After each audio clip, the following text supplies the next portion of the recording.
Hello नमस्कार। एक बेहतरीन टॉपिक के साथ मैं आप सभी लोगों का स्वागत करता हूं। आज हमारा topic general introduction of India. आज हम जानेंगे भारत के बारे में।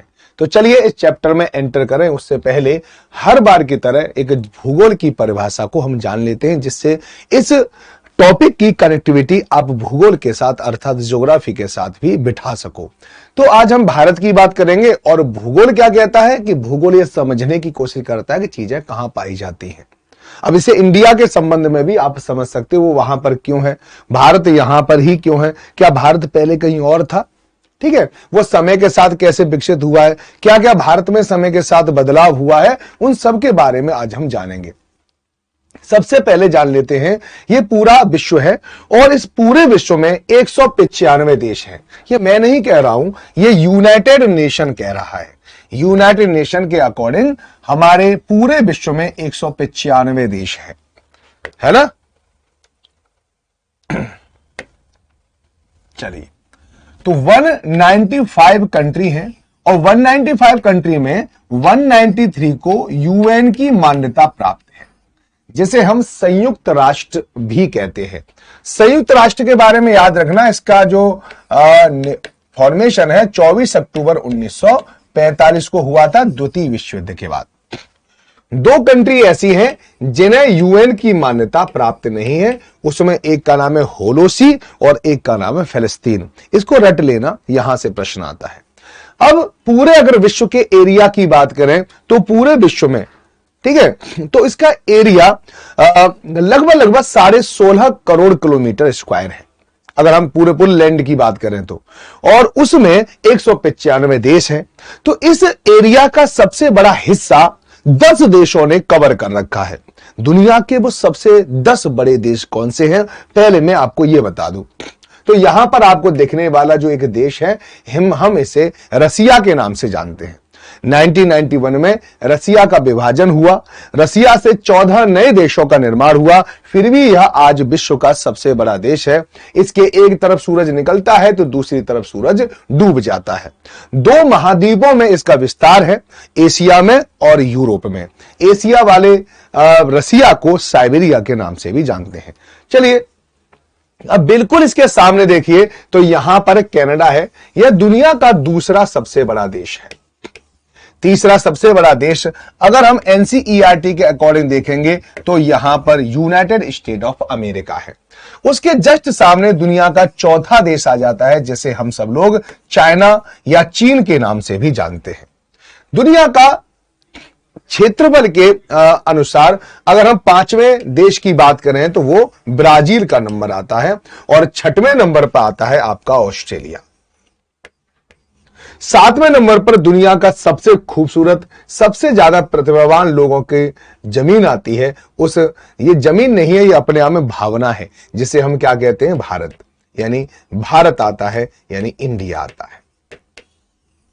पूरे विश्व पटल पे सबसे ज्यादा खूबसूरत दिखने वाला अगर कोई मानचित्र है तो वो भारत का ही है। भारत 7वें नंबर पर है और भारत से जस्ट छोटा है अर्जेंटीना, जो 8वां स्थान रखता है। वहीं 9वें स्थान पर कजाकिस्तान है और वहीं 10वें स्थान पर अल्जीरिया आता है। लेकिन आज हमारा इंटरेस्ट इन सारे देशों में नहीं है, आज हमारा इंटरेस्ट केवल और केवल भारत में है। तो आज हम भारत के संबंध में ही बात करेंगे।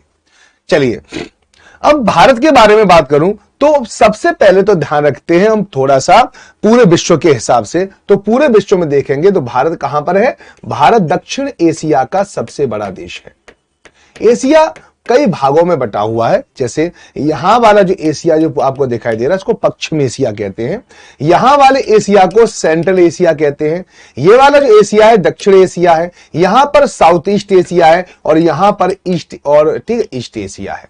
इस प्रकार से एशिया को कई भागों में बांटते हैं। भारत दक्षिण एशिया में आता है, पहले तो आपको यह याद रखना चाहिए, ठीक है नहीं। तो भारत के अलावा बहुत सारे देश हैं जिसे हम पड़ोसी देशों में आपको समझाएंगे भी। इसके अलावा ये तो राजनीतिक पहचान है, राजनीतिक कि भारत अब वास्तव में कहां पर है। लेकिन भौगोलिक पहचान के बारे में देखें तो यहां पर दिखने वाली जो रेखा है, जिसे हम इक्वेटर या भूमध्य रेखा कहते हैं, और भारत भूमध्य रेखा के उत्तर में स्थित है। कहां पर है? उत्तर में स्थित है। कितनी दूर है? तो 876 किलोमीटर नॉर्थ में है भूमध्य रेखा से। इसका मतलब सीधे सीधे यह है कि भारत उत्तरी गोलार्ध में है, नॉर्दर्न हेमिस्फीयर में है। अगर हम यहां पर एक रेखा को देखें जिसे हम जीएमटी के नाम से भी जानते हैं, जिसको मैं पुराने अध्यायों में आपको पढ़ा चुका हूं, यह भी हमारी पूरी पृथ्वी को दो गोलार्ध में बांटती है। इस गोलार्ध को हम कहते हैं वेस्टर्न हेमिस्फीयर और इसको कहते हैं ईस्टर्न हेमिस्फीयर। अगर इस रेखा के हिसाब से देखें तो भारत पूरी तरह से वेस्टर्न हेमिस्फीयर में है। कहां पर है? किसमें? ईस्टर्न हेमिस्फीयर में है। ओके, पूर्वी गोलार्ध में है। और अगर इस रेखा को देखें, इक्वेटर को देखें, तो भारत उत्तरी गोलार्ध में है। तो यहां पे लिख दूं मैं, उत्तरी गोलार्ध और पूर्वी गोलार्ध दोनों में है, इसलिए इसको कहते हैं उत्तर पूर्वी गोलार्ध, नॉर्थ ईस्ट हेमिस्फीयर। तो भारत कहां पर है, इस प्रकार से आप यहां पर देख सकते हैं।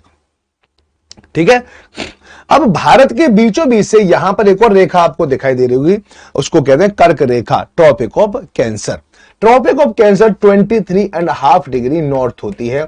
यहां पर ये जो नॉर्थ है, north is the indicator of northern hemisphere, ये नॉर्दर्न हेमिस्फीयर को रिप्रेजेंट करता है। तो ये भारत के बिल्कुल बीचों बीच से जाती है और भारत को दो भागों में बांट रही है।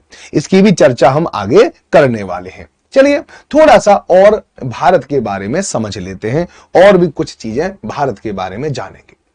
चले प्रारंभ करते हैं और भारत को देखते हैं कि भारत का अगर वास्तव में एक राजनीतिक मैप देखा जाए, भारत की बाउंड्री देखी जाए, भारत में कितने राज्य हैं, ये सब देखा जाए, तो कुछ इस प्रकार का भारत है। भारत यहां से अगर देखें तो यहां से शुरू होगा, ठीक है, चलता जाएगा भारत, फिर यहां से सब भारत ही भारत चल रहा है।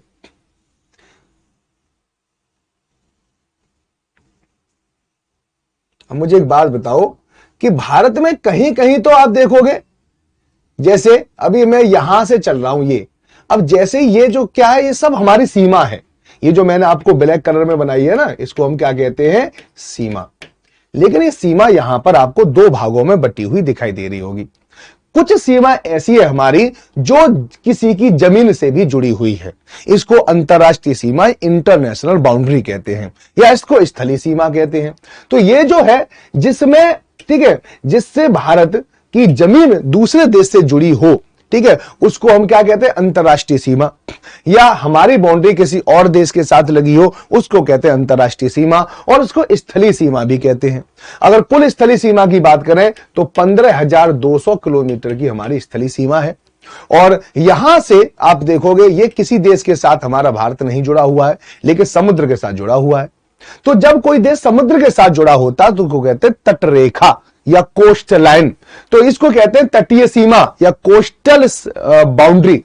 तो कोस्टल बाउंड्री की बात करेंगे यहां से लेकर यहां तक, और इसके अलावा ये भी आपके पास कोस्टल बाउंड्री है, यहां पर भी हमारे पास कोस्टल बाउंड्री है। तो ये टोटल होती है 7,516.5 किलोमीटर। तो भारत की अंतरराष्ट्रीय सीमा 15,200 किलोमीटर है, जो अन्य देशों से भारत को अलग करती है। और भारत की तटीय सीमा 7,516.5 किलोमीटर है, जो सागर से भारत को अलग करती है। तो कुल सीमा की अगर हम बात करें तो इसमें हम 15,200 किलोमीटर को यहां पे जोड़ सकते हैं। तो यहां पे 5, 6, 1, यहां पे 7, यहां पर 2 और यहां पे 2, यानी 22,716.5 किलोमीटर भारत की कुल सीमा है। और भारत इस सीमा के अंदर है। भारत इस सीमा के अंदर भी अगर देखोगे तो बहुत सारे आपको यहां पर भी कुछ सीमाएं दिखाई दे रही होंगी। देखो यहां पर क्या है, मध्य प्रदेश है, तो यहां पर एक सीमा दिखाई दे रही होगी। ये जो सीमाएं हैं इनको कहते हैं अंतरराज्यीय सीमाएं, इंटर स्टेट बाउंड्री। समझ में आ गई?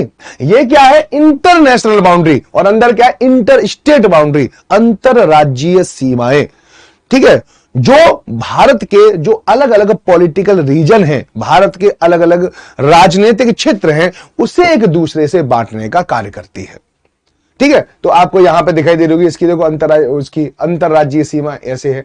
यहां से हम पता कर सकते हैं कि ये यहां से ये यूपी शुरू हो गया है और यहां से मध्य प्रदेश है। तो मध्य प्रदेश, महाराष्ट्र की भी देखो यहां पर क्या है, एक सीमा रेखा दिखाई दे रही है। लेकिन ये सीमा रेखा क्या है? अंतरराज्यीय सीमा रेखा है। ठीक, चलिए इसके बारे में अब आपको थोड़ा सा पता चल गया होगा। चलो थोड़ा सा और मैं आपको बता दूं। अभी मैं आपको मैंने मैप दिखाया था और मैप में दिखाया था मैंने भारत को। तो यहां पर क्या है 0 डिग्री, ठीक है। तो मैंने आपको बताया था कि भारत इक्वेटर से 876 किलोमीटर ऊपर है। तो क्या सदा ये वहीं था? ऐसा नहीं है, क्योंकि भूगोल क्या कहता है कि चीजें कहां थी, कहां है और आगे कहां रहेंगी। आखिर चीजों का विकास कैसे हुआ है, यही तो भूगोल जानना चाहता है। तो भारत शुरुआत में नॉर्दर्न हेमिस्फीयर में नहीं था। भारत वहां नहीं था जहां पर आज भारत है। भारत वास्तव में दक्षिणी गोलार्ध में था, यहां पर था, कुछ इस प्रकार का भारत था। और इस प्रकार के भारत ने उत्तर की ओर चलना शुरू कर दिया और ये लगातार चलता गया। लगभग 1 साल में 16 सेंटीमीटर चला। 22 करोड़ साल पहले भारत यहां पर था और 22 करोड़ साल में भारत यहां पर पहुंच गया। यहां से लेकर यहां तक की दूरी भारत ने 22 करोड़ साल में पूरी करी है। अगर कोई आपसे पूछ ले कि भारत किस दिशा की ओर सरक रहा है, आज भी भारत सरक रहा है, तो आप आंसर बताओगे उत्तर की ओर भारत का क्या हो रहा है, खिसकाव हो रहा है। ये भी प्रश्न आ चुका है, तो इन प्रश्नों पर भी आप अच्छे से गौर करते रहें और चीजों को समझते भी रहें। आइए भारत के थोड़े से समृद्ध इतिहास के बारे में जानते हैं कि आखिर भारत के नाम पर एक पूरे महासागर का नाम है, जिसे हम इंडियन ओशियन के नाम से भी जानते हैं। तो इससे पता चलता है कि भारत का नाम, भारत का सिक्का पूरे विश्व में किस प्रकार का रहता होगा। प्राचीन काल में भारत को सोने की चिड़िया कहते थे। अब क्या भारत को सोने की चिड़िया कहना चाहिए? ऐसा नहीं, भारत को सोने का हाथी कहना चाहिए था, क्योंकि चिड़िया बहुत छोटी होती है। भारत में अकूट रूप से सोना था। अब आप कहोगे कि सर इसमें कौन सी बड़ी बात है, सोने की खान होंगी भारत में इसलिए सोना आ गया होगा। लेकिन यही तो आश्चर्यचकित बात है, क्योंकि भारत में सोने की खान है ही नहीं। कर्नाटक में कुछ कोलार, कुछ हट्टी, सोन नदी की घाटियां और स्वर्ण रेखा नदी में यहीं आपको थोड़ा बहुत सोना मिलता है और कहीं सोना नहीं मिलता। फिर सोना कहां से आ गया? इसका मतलब यह है कि हम पहले इंजीनियरिंग के रूप में बहुत ज्यादा विकसित थे। हम सामानों को बनाते थे जो पूरा विश्व नहीं बना पाता था। हम वास्तव में पूरे विश्व की मैन्युफैक्चरिंग हब थे। हम सारी चीजों का निर्माण किया करते थे। तो लोग आते थे, यहां से सामान खरीदते थे, बदले में चांदी या सोना देके जाते थे। बार्टर सिस्टम होता था। इस प्रकार से हमारे यहां से सामान जाता रहा और हमारे यहां सोना आता रहा। ठीक है, अगर अंग्रेज नहीं आते तो आज भी तुम सबके पास सोना ही सोना होता है ना। तो भारत प्राचीन काल में समृद्ध इतिहास का धनी रहा है। प्राचीन काल में से सोने की चिड़िया कहा जाता है। ठीक है, भारत पूरे विश्व में आकर्षण का केंद्र रहा है। विश्व में सर्वप्रथम नगरीकरण हो, विश्व में सबसे पहले शहर कहां पर बने थे? भारत में। या विश्व में सर्वप्रथम वैज्ञानिक प्रयोग हो, तर्क हो या धर्म हो, सभ्यता हो, कला हो, सबका निर्माण भारत में ही हुआ है। हमारा देश, हमारा राष्ट्र भारत है। भारत के अनेकों नाम है। कोई इसे भारत कहता है, कोई हिंदुस्तान कहता है, कोई आर्यावर्त कहता है, कोई इंडिया कहता है। अगर हम वही कहें तो भारत, तो हम भरत वंश की संतानों की वजह से इसको क्या कहा जाता? भारत कहा जाता, भरत राजा के नाम पर। ये भरत वही है जिसकी औलादें महाभारत में एक दूसरे से लड़ी थी। पता है कि नहीं? ध्यान रखना, ये वही। इसके अलावा हिंदुस्तान जो नाम है वो दिया जो सिंधु के पश्चिम में रहते थे, ईरान वगैरह के लोग सिंधु को हिंदू कहा करते थे और हिंदू के स्थान, रहने वाले स्थान को हिंदुस्तान उन्होंने कहने लगे। ठीक है, आर्यों के कारण, क्योंकि भारत में आर्य है, ठीक है, आर्य प्रजाति के व्यक्ति हैं, इसलिए इनको आर्यावर्त भी कहा जाता है। इंडिया इंडोई से बना है, जो यूरोपीय लोगों ने भारत के लिए शब्द का इजाद किया कि इंडोई से उन्होंने इंडिया बना लिया। ठीक है, लेकिन हम सबसे बड़ी बात क्या है, हमारे यहां पर संविधान क्या कहता है? तो हमारे संविधान में एक आर्टिकल, इसे कहते हैं आर्टिकल 1, और आर्टिकल 1 कहता है कि भारत अर्थात इंडिया राज्यों का संघ होगा। India that is Bharat shall be union of state. तो इंडियन कॉन्स्टिट्यूशन केवल 2 ही नामों को मान्यता देता है, एक है भारत और दूसरा क्या है? इंडिया है। ठीक है नहीं? भारत नाम भरत राजा के नाम पर पड़ा है तथा इंडिया नाम अंग्रेजों के द्वारा दिया गया है। वायु पुराण में भारत शब्द का उल्लेख सर्वप्रथम मिलता है। ये रट लेना, ये याद रखना कि भारत शब्द का उल्लेख सर्वप्रथम कहां पर आया है? तो वायु पुराण में आया है। हमारे पास बहुत सारी पुराणे हैं, उसमें वायु पुराण काफी महत्वपूर्ण है। भारत के लिए हिंदुस्तान शब्द का प्रयोग, भारतीय लोगों के लिए हिंदू शब्द का प्रयोग पश्चिमी पड़ोसी देशों के द्वारा किया गया। जो नदी के परे रहते थे। मुस्लिम आक्रमणकारियों ने स्वयं को भारतीय लोगों से अलग करने के लिए भारतीय लोगों के लिए हिंदू शब्द का प्रयोग किया और बाद में हिंदू एक धार्मिक पहचान बन गई।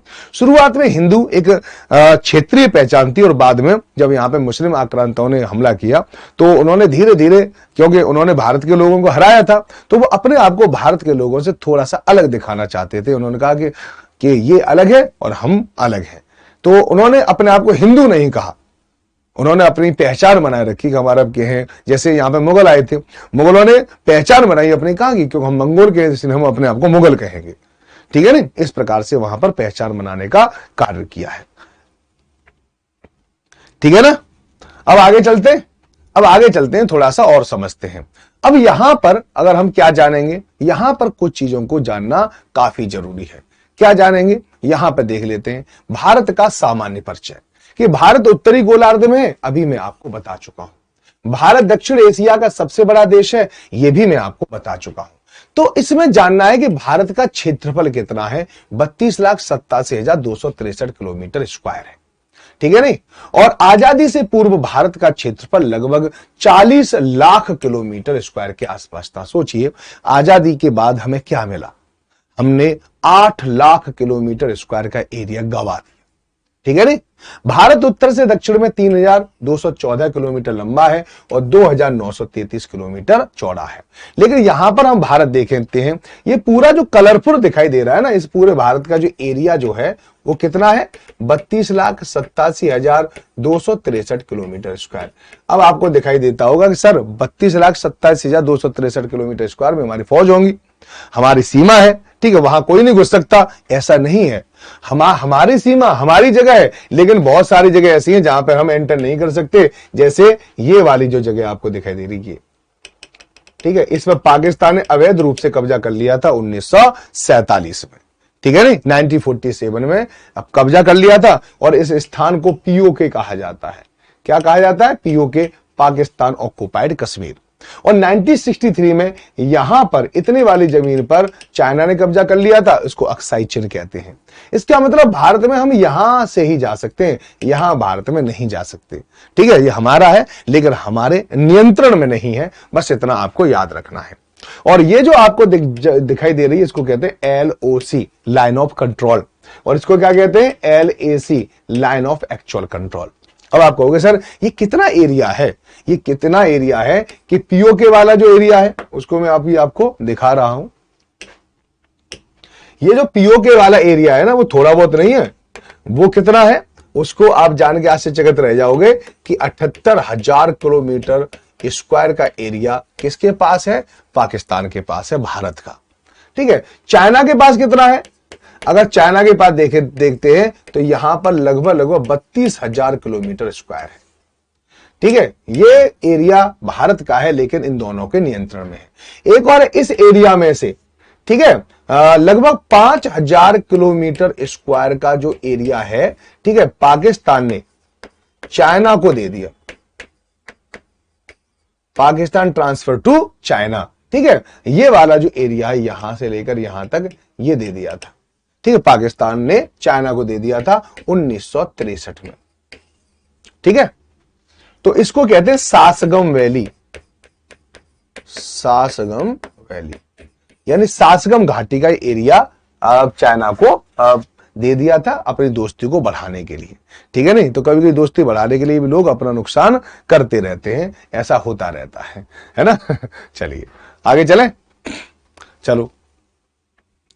अब भारत का जो आकार है पतंगाकार है, यह भी आपको यहां से लेकर यहां से लेकर यहां से लेकर अच्छे से दिखाई दे रहा होगा कि भारत पतंग जैसा है, ठीक है। भारत की स्थलीय सीमा 15,200 किलोमीटर बता दिया तथा भारत की तटीय सीमा 7,516 है, ये भी मैंने बता दिया। भारत की मुख्य भूमि की कुल सीमा 6100 किलोमीटर है। मुख्य भूमि कौन सी होती है, जिसमें द्वीप शामिल ना हो, यहां से लेकर यहां तक। ये वाली सीमा हटा दो, ये वाली सीमा हटा दो तो यही बचती है, ठीक है ना, 6100 किलोमीटर। जहां तक भारत की आकार की बात की जाए, ये मैंने अभी आपको बता ही दिया था, 6100। भारत का अक्षांशीय विस्तार, ये मैं अभी आपको यहां पर बता दे रहा हूं कि भारत कौन कौन से अक्षांश के बीच में है। अक्षांश के बारे में तुम तो पता ही होगा आपको, ठीक है। एक मैं यहां पर लाइन बना देता हूं और एक मैं लाइन कहां बना देता हूं, यहां पर, ठीक है नहीं। एक मैं लाइन कहां बनाता हूं, यहां पर, और एक लाइन कहां बनाता हूं, यहां पर। ये दोनों देशांतर हैं और ये दोनों क्या है, अपने आप में अक्षांश है। तो भारत कौन से अक्षांश और कौन से देशांतर के मध्य आता है, ये प्रश्न आता है। तो ये वाला अक्षांश कितना है, 8 डिग्री 4 मिनट नॉर्थ। तो ये कौन सा है, 37 डिग्री 6 मिनट नॉर्थ। ठीक है। ये वाला कौन सा है, 68 डिग्री 7 मिनट ईस्ट। ये कौन सा है, यहां पर ये 97 डिग्री 25 मिनट ईस्ट, ये है। तो ये आपका देशांतरी विस्तार है और ये भारत का अक्षांशी विस्तार है। ठीक है। अगर संपूर्ण भारत का अक्षांशी विस्तार पूछे तो यहां से एक ऐसी लाइन निकालना और यहां पहुंचा देना, ये, क्योंकि ये भारत का सबसे दक्षिणतम बिंदु है। तो भारत का विस्तार यहां तक है और इसका कितना, 6 डिग्री 4 मिनट नॉर्थ। संपूर्ण भारत का पूछ ले तो 6 डिग्री 4 मिनट से शुरू होता है। भारत की मुख्य भूमि का पूछ ले तो 8 डिग्री 4 मिनट से 37 6 और 68 7 से 97 25 होता है। ये देशांतर है। ठीक है। और आपको पता होगा, मैंने आपको बताया था कि देशांतर से समय निकाला जाता है। ठीक। तो यहां और यहां के बीच में लगभग कितना अंतर है, आप सोचिए, तो लगभग 30 डिग्री का अंतर है। और ये आपको पता होगा कि 15 डिग्री बराबर 1 घंटा होता है, तो 30 डिग्री बराबर क्या होगा, 2 घंटा होगा। इसका मतलब यहां पे जो सूरज निकलेगा और यहां पे निकलेगा, दोनों के बीच में 2 घंटे का अंतर होगा। क्यों, क्योंकि 15 डिग्री पर 1 घंटे का अंतर होता है। तो ये भी आपको कुछ कुछ चीजों को अच्छे से याद रहना चाहिए। ठीक है ना। चलिए अब बात करते हैं भारत के सबसे उत्तरतम बिंदु की, सबसे दक्षिणतम बिंदु की। तो इसके लिए मैं आपको यहां पर क्या मैप पे बता दूंगा। ठीक है। मैप पर हम इस बात की चर्चा जरूर करेंगे अभी। ठीक है। लेकिन मैं आपको वैसे बता दूं कि जनरली जो आप पढ़ते आए हैं, ठीक है, बहुत आगे थोड़ा सा दे रखा है, ठीक है, उनके बारे में तो मैं वहीं पर कराऊंगा इसको। देखिए ये दे रखा है ना, तो यहां कराऊंगा मैं, तो कोई टेंशन लेने की बात नहीं है। ओके। तो यहां पर जो दे रखा है, भारत का उत्तरतम बिंदु लद्दाख में स्थित इंदिरा कौल है। रट लेना इसको। ठीक है। ये तो रटना है, भारत के सबसे उत्तर में क्या है, इंदिरा कौल है। ठीक है। तो दक्षिणतम बिंदु अंडमान निकोबार में स्थित है इंदिरा पॉइंट। तो इंदिरा ऊपर है, इंदिरा नीचे भी है। ठीक है नहीं, इंदिरा कौल, और फिर भारत के दक्षिण में भी इंदिरा पॉइंट। तो इंदिरा पॉइंट को पिगमेलियन पॉइंट भी कहते हैं। भारत की मुख्य भूमि का दक्षिणतम बिंदु कन्याकुमारी है, जो तमिलनाडु में स्थित है।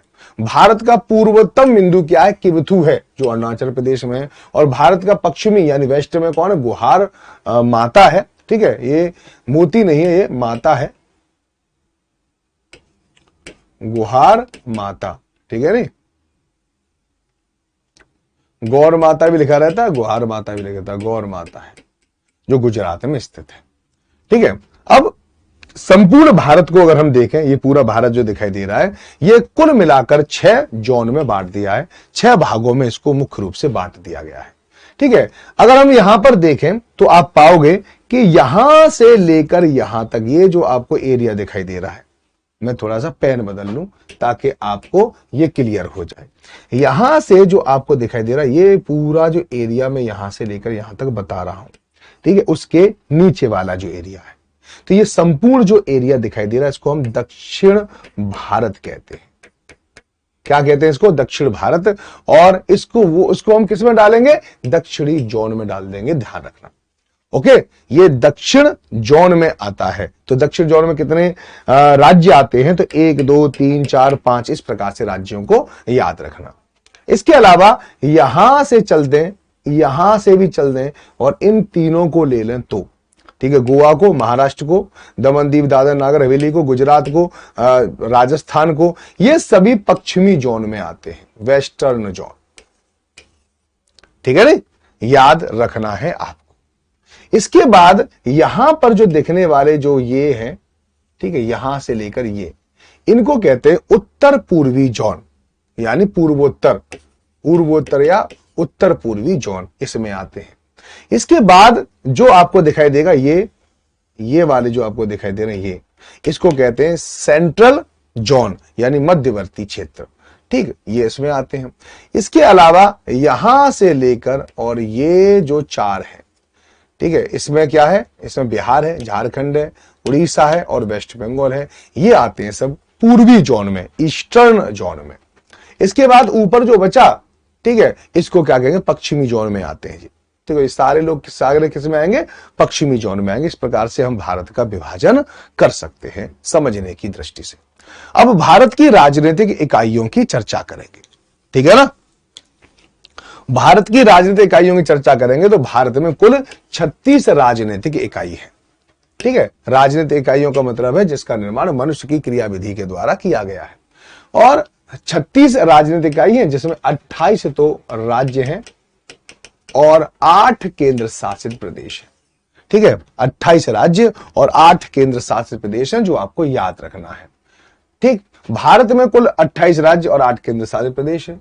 और ये स्थिति कब बनी, 26 जनवरी 2020 से है। 26 जनवरी 2020 को दादर नागर हवेली और दमन दीव इन दोनों को मिला दिया गया था। देखो, दादर नागर हवेली यहां पर है और दमन और दीव यहां पर है। पहले अलग अलग थे, 2 अलग अलग यूनियन टेरिटरी थे। 26 जनवरी 2020 जब कोविड चल रहा था उस समय पर इन दोनों को जोड़कर एक यूनियन टेरिटरी बना दिया गया था। तो फाइनल में कितना हो गया हमारे पास, 28 राज्य और 8 केंद्र शासित ही बचे, शासित क्षेत्र ही हमारे पास बचे। ठीक है ना। चलिए,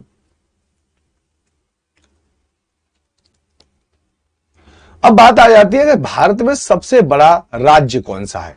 अगर कभी ये पूछ लेना कि बताओ कि पूरे भारत में राजनीतिक इकाइयों की तो आपने बात कर दी, तो ये बताओ सबसे बड़ा राज्य कौन सा है। तो इस मैप पे ही मैं आपको बता रहा हूं, मैप पर कुछ इस प्रकार से लाइन बनाकर और एक तीर ऐसे लगा दो, जैसे किसी धनुष पर आपने इस प्रकार से उल्टा तीर लगा दिया है।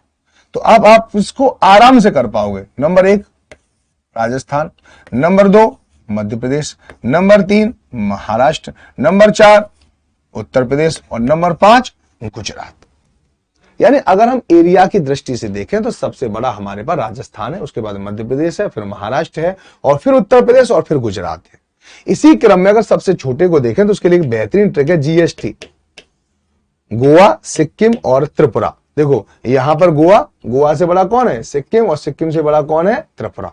तो जीएसटी भी याद रखना, सबसे छोटा देश है, सबसे छोटा राज्य है गोवा, उससे बड़ा सिक्किम और उससे बड़ा कौन सा आ जाता है, त्रिपुरा आ जाता है। बस इतनी याद रखना और ज्यादा याद रखने की जरूरत नहीं है। ठीक है नहीं। अब पूरे भारत की अगर हम बात करें तो भारत के बिल्कुल मध्य से एक रेखा गुजरती है, उसे कहते हैं कर्क रेखा। अभी मैंने थोड़ी देर पहले बताया था। तो प्रश्न आता है कि एक बात बताइए कि कर्क रेखा कितने राज्यों से होकर गुजरती है। तो आंसर आप बता दोगे 8। यहां पे लिखा हुआ है, number 1 Gujarat, number 2 Rajasthan, number 3 Madhya Pradesh, 4 Chhattisgarh, 5 Jharkhand, 6 पश्चिम बंगाल, फिर त्रिपुरा और 8 मिजोरम। ठीक है नहीं। इसके अलावा यह भी पूछता है कि बताइए कि कौन सी राजधानी कहां पर है, कर्क रेखा पर स्थित है। तो आप बता दे रहे, झारखंड की राजधानी रांची है, झारखंड की राजधानी रांची है, वो इस पे स्थित है। कभी क्वेश्चन आ जाए और रांची जो है ऑप्शन में ना हो तो आप भोपाल लगा सकते हो, भोपाल भी ऑप्शन में ना हो तो गांधीनगर लगा सकते हो, और ये भी ऑप्शन में हो तो आपकी ज्यादा किस्मत खराब है, किसी पे मत लगाना। समझ में आएगा नहीं तो और कितना लड़ोगे किस्मत से, है ना। चलिए, तो ये वाली बात आपको थोड़ा सा याद रहना चाहिए। इसके बाद जनरली क्या है कि कर्क रेखा सबसे ज्यादा कौन से राज्य में, देख के बताओ कौन से राज्य में, ये रही मध्य प्रदेश में। सबसे कम किसके में है, राजस्थान में है। ये आपको अच्छे से याद रखना है। ठीक है, यहां पे थोड़ा सा उल्टा लग गया है, इसको सीधा कर लेना। कर्क रेखा की सबसे ज्यादा लंबाई मध्य प्रदेश में, फिर उसके बाद गुजरात में, फिर पश्चिम बंगाल में, फिर झारखंड में, छत्तीसगढ़ में, मिजोरम में, फिर त्रिपुरा में और फिर राजस्थान में। ठीक है, ये जो राजस्थान है 8वें नंबर पे है और ये 7वें नंबर पे है। ठीक है ना। चलिए, भारतीय मानक समय रेखा। भारतीय मानक समय रेखा भारत के बिल्कुल मध्य से गुजरती है और यहीं से पूरे भारत के लिए समय लिया जाता है। ठीक है नहीं, समय का जो मेजरमेंट करते हैं हम यहीं से करते हैं। ठीक है, इसको कहते हैं आईएसटी, इंडियन स्टैंडर्ड टाइम। ये इलाहाबाद के नैनी नामक स्थान से गुजरता है। इलाहाबाद का नैनी नामक यानी प्रयागराज का नैनी अगर ऑप्शन में नहीं है तो आप मिर्जापुर भी आंसर लगा सकते हो। और इस पर कुल 5 राज्य स्थित हैं जो आपको यहां पे दिखाई दे रहे हैं, उत्तर प्रदेश, मध्य प्रदेश, छत्तीसगढ़, आंध्र प्रदेश और उड़ीसा। इस प्रकार से आपको याद रखना है अच्छे से, 5 राज्य। ठीक है नहीं। चलिए आगे बात करें, क्योंकि इस सारी चीजों को मैं आपको बता चुका हूं। अब आ जाते हैं चरम बिंदु यानी एक्सट्रीम पॉइंट ऑफ इंडिया।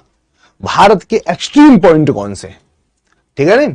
अब भारत के अगर एक्सट्रीम पॉइंट की बात करें तो सबसे उत्तर में सिंजियांग प्रांत पर काराकोरम पर्वत में किलिक दर्रा है, ठीक है नहीं। अगर आप यहां पे देखो, लेकिन ये हमारे कंट्रोल में नहीं है, इसलिए हमको पढ़ाया नहीं जाता है, लेकिन हमारा है, हमारे नियंत्रण में नहीं है। किलिक दर्रा यहां पर है, ठीक है नहीं।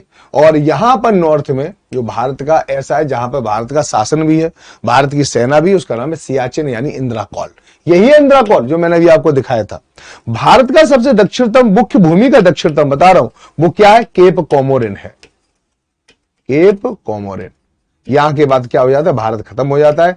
यहां पर 2.2 मीटर की स्वामी विवेकानंद की मूर्ति भी लगी हुई है, ठीक है। यहां पर अगर आप देखेंगे तो वैसे भारत का दक्षिणतम बिंदु देखोगे तो यहां पर है, ये काफी उससे थोड़ा सा नीचे है, ठीक है। उसको कहते हैं इंदिरा पॉइंट। तो पूरे भारत का सबसे दक्षिणतम बिंदु इंदिरा पॉइंट है। अगर मुख्य भूमि का पूछ ले तो आपको बताना है कन्याकुमारी, ठीक है, यानी केप कोमोरिन बताना है। अगर आप वेस्ट में पूछ ले तो वेस्ट में आपको बता देना गौर माता, और अगर आप उसे ईस्ट में पूछ ले तो बता देना किम्थू। ये बात समझ में आ गई। इसके अलावा भारत में ये पूछ रहे भारत में सबसे ऊंची चोटी कौन सी है, तो याद रखना सबसे ऊंचा स्थान है K2 भारत का। इससे ऊंचा स्थान पूरे भारत में नहीं है। और सबसे कम ऊंचाई वाला स्थान कौन सा है, तो कुट्टा डैम है, यहां पे याद रखना उसकी लोएस्ट हाइट है, ठीक है। आगे चलते हैं। यहां पर आ जाते हैं भारत के पड़ोसी देशों पर। तो भारत के कुल देखा जाए तो कुल 7 पड़ोसी हैं। भारत के कितने पड़ोसी हैं? 7 पड़ोसी हैं, और 7 पड़ोसी के साथ भारत की अंतरराष्ट्रीय सीमा का निर्माण होता है, जैसे बांग्लादेश, चीन, पाकिस्तान, नेपाल, म्यांमार, भूटान, अफगानिस्तान, ठीक है। इसके साथ 2 देश ऐसे हैं जिसके साथ जलीय सीमा भी बनती है, श्रीलंका के साथ, मालदीव के साथ। इसके अलावा इंडोनेशिया और थाईलैंड के साथ भी हमारी जलीय सीमा का निर्माण होता है, ठीक है। तो यहां पर हमने आपको पड़ोसी देशों के बारे में आपको बता दिया है कि पड़ोसी देश कौन कौन से हैं, ठीक है ना। अब यहीं पे देख लो पड़ोसी देशों को, तो क्योंकि पड़ोसी देशों से प्रश्न आते हैं तो ध्यान रखना कि यहां पर आपको क्या दिखाई देगा? पाकिस्तान दिखाई देगा, ठीक है। और ये जो है वो सीमा रेखा है जिसे हम रेड क्लिफ रेखा कहते हैं, ठीक है नहीं। इसके अलावा यहां पे देखेंगे तो डूरंड रेखा, इससे हमारा अफगानिस्तान लगता है। इसके बाद क्या है? इंडिया लगता है, ठीक है। ये चाइना वाली जो वो है बाउंड्री है, तो यहां पर जनरली क्या लगता है? इंडिया लगता है, ठीक है। इधर चाइना लगता है। इधर देखेंगे यहां पर कि यहां पर नेपाल है, यहां पर क्या है? भूटान है, यहां पर म्यांमार है, और यहां पर बांग्लादेश है। इस प्रकार से 7 देश भारत के साथ अंतरराष्ट्रीय सीमा का निर्माण करते हैं, यानी 15,200 किलोमीटर लंबी सीमा को साझा करते हैं, ठीक है। तो भारत और पाकिस्तान के बीच में जो सीमा रेखा है उसका तो नाम है रेड क्लिफ रेखा, ठीक है नहीं। और भारत चीन की जो सीमा रेखा उसको कहते हैं मैक मोहन रेखा, ठीक है। और अफगानिस्तान सामने जो है उसको कहते हैं डूरंड रेखा। इसके अलावा और किसी के साथ हमारी सीमा रेखा नहीं लगती है, बस इतना याद रखना, ठीक है ना। चलिए अब यहीं पर आप देख लीजिए, ये जो भारत के पड़ोसी देश हो गए, और सबसे ज्यादा हमारी सीमा किसके साथ लगती है? कभी कभी ये प्रश्न भी आ जाता है, तो इसके लिए एक ट्रिक याद रखना, बचपन में MBA, ये आपने खूब सुना होगा, बचपन में MBA, ठीक है ना। अब यहां पर बचपन में MBA में याद रखना, बा से क्या बन जाएगा? बांग्लादेश। तो हमारी बांग्लादेश के साथ सबसे लंबी सीमा रेखा है। चा से क्या बनेगा? चीन। चीन के साथ हमारी दूसरी सबसे लंबी सीमा है, ठीक है। फिर उसके बाद क्या आता है? पाकिस्तान। फिर उसके बाद क्या आता है? नेपाल। नेपाल के बाद क्या आता है? म्यांमार, ठीक है। फिर क्या आता है? भूटान। और फिर क्या आता है आपका? अफगानिस्तान। इस प्रकार से सभी देश हैं, ठीक है। और सबसे लंबी सीमा रेखा किसके साथ है? बांग्लादेश के साथ। कितनी है? 4096 किलोमीटर है। सबसे कम किसके साथ? अफगानिस्तान के साथ 106 किलोमीटर। बाकी आपको सीक्वेंस में याद रखना है, ठीक है नहीं। चलिए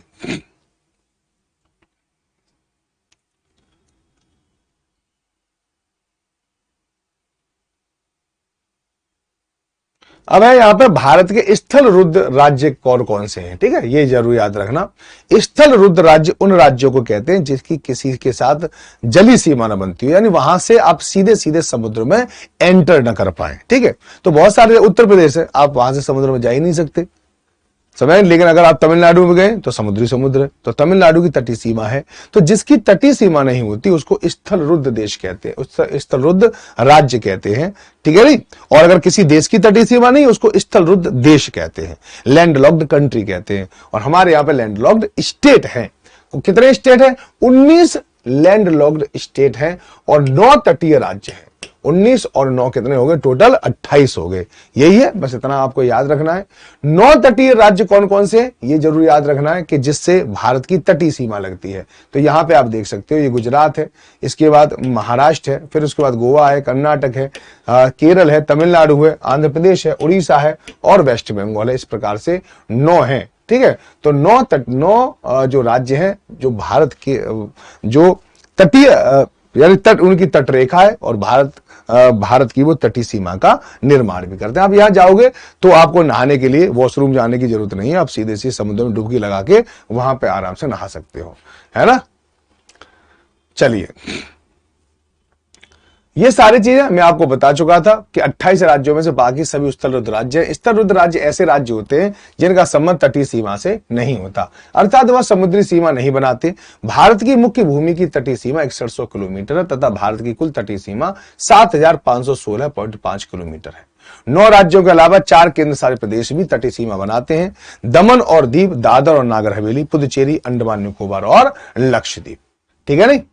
चलिए, भारतीय राज्यों की तटरेखा और देख लेते हैं। सबसे लंबी तटरेखा किसकी? अंडमान निकोबार की है, फिर गुजरात की, आंध्र प्रदेश की, तमिलनाडु की, महाराष्ट्र की, केरल की, उड़ीसा की, कर्नाटक की, पश्चिम बंगाल, फिर लक्षद्वीप, फिर गोवा, फिर पुदुचेरी और दमनदीप। दमनदीप की जो तटरेखा है वो सबसे कम है और सबसे ज्यादा अंडमान निकोबार की है।